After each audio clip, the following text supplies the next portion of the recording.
So here is a extension of the House Financial Service Committee holding a oversight hearing with the SEC. Hopefully they tear into Gary Gensler even more at this point because he's done a horrid job. Hopefully somebody steps in and realizes this guy is a total douchebag, working like the mafia, suing small businesses and not giving them clarity for reasons that I don't even understand. I don't get why he can't just provide these people clarity while he has to go sue Happy and lead by enforcement. So we'll see what he has to say. Chad says, that is a subject I know nothing about. That is why I'm broke. I mean, it's something to actually be interested in because I think there's a lot of money to be made here. When it comes to cryptocurrency, things like that, I've made some cash. When you actually look at the bull runs that crypto leads to, the huge gains that come from that, it's good to have an eye on it.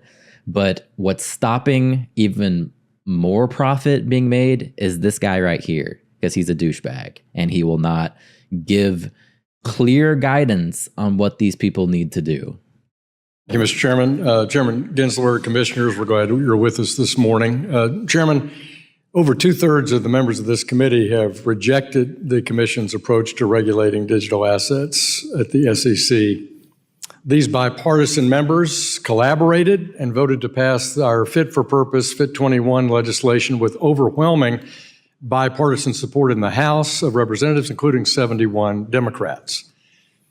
All the commissioners, I think, need to recognize that our ongoing legislative work to establish a market structure for digital assets, while we've been doing that mightily here over the last 2 years, the Commission has time and time again chosen to bring numerous enforcement actions in an attempt to claim authority over secondary markets and front-run Congress.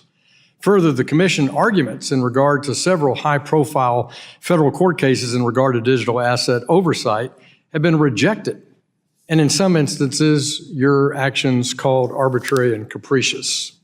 So, Commissioner Peirce, this regulation by enforcement approach, is it really superior to having Congress give you statutory direction? It's a very bad approach to trying to regulate an industry if you're trying to protect investors, if you're trying to shepherd the Commission's resources well. Well, yeah, because you guys are supposed to be the experts, but clearly you're not. It's very inefficient. And at the end of the day, it leaves everyone wondering where the lines of our authority are. That we have lots of areas where our authority is very clear, and we could spend our enforcement resources there, and we could spend our regulatory resources trying to provide clarity about what doesn't fit within our jurisdiction, and then we could leave the rest to Congress. Commissioner Lizarraga, you used to work for former Speaker Pelosi, and you may have noted that the former Speaker voted to pass Fit 21 this past summer. Do you support this legislation draft and efforts in Congress to establish a regulatory framework for digital assets in the United States?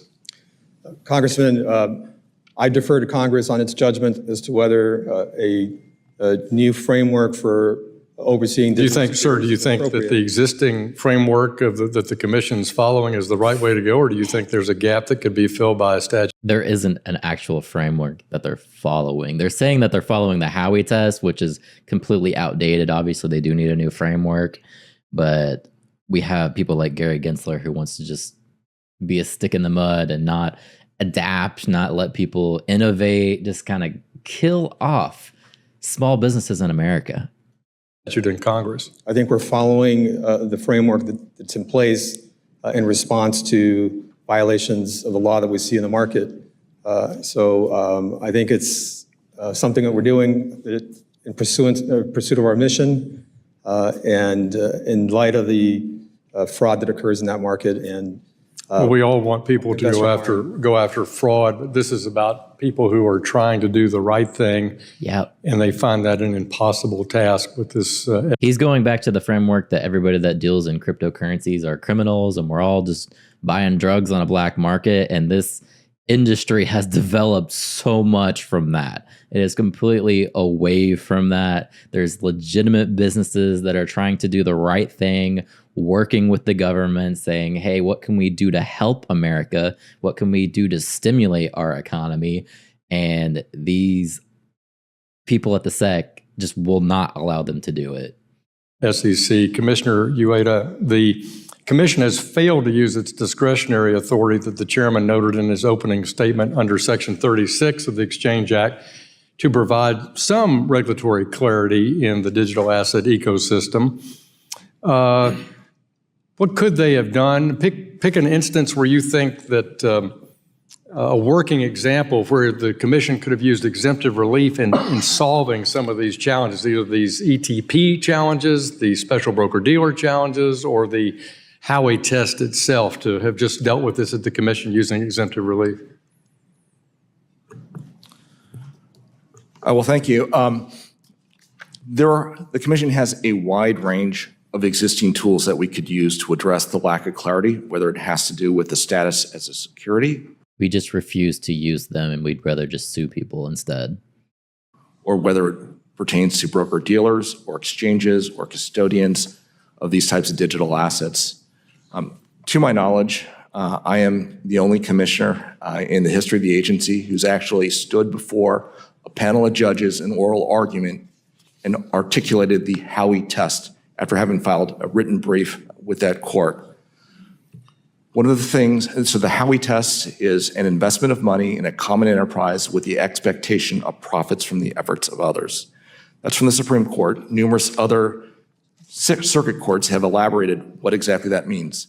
The Commission, for instance, I'll give you one example, could have articulated specifically in the context of crypto and digital assets how you apply this test as to whether or not it's an investment contract and therefore a security.